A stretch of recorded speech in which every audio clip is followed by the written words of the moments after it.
Mana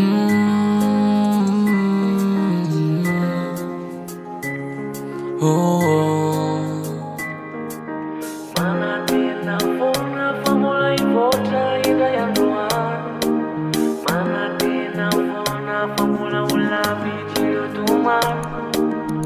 Efa ela naniriko fanantenana tsy mety ho ritra. Mana tena fa ny androko sisa ho paradisy. Efa ela naniriko fanantenana tsy mety ho ritra. Mana tena fa ny androko sisa ho paradisy. Miezaka mitsakafona sana de mafy azy ireo aty. Viriviry maneso sy manambany aifanikivony atao efa. Ireo tsy timo de manao zay ampalahelo fa ny teny dia tena mandratra.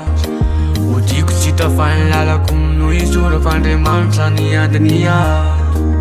Mana tena foana fa mbola ivoatra indray androany. Mana tena foana fa mbola ho lavitra ireo tomany. Tsy mbola kivy fa mbola androso atrany. Reraka foana ireo mpanetrika fazambola ilofo atrany.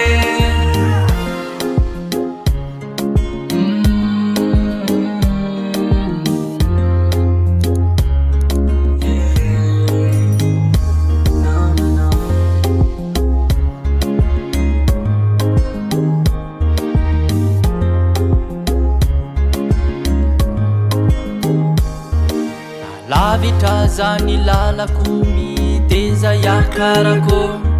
Na mafy na omory zany tsy maintsy aretako.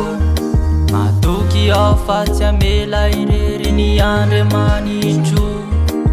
Favaka fangatahana ho tanterahiny. Mana tena foana fa mbola ivoatra indray androany. Mana tena foana fa mbola ho lavitra ireo tomany. Lavitra zany lalako miteza iakarako.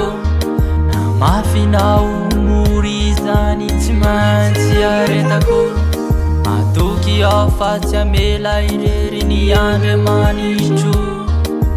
Mana tena foana fa mbola ivoatra indray androany.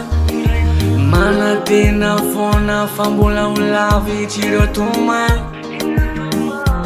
Mahereja rahalahy, ataovy tohatra iakaranao ny ady. Marina mihitsy zany rahalahy koa. Samy mahery de tahiny Jesosy. MKT Prod.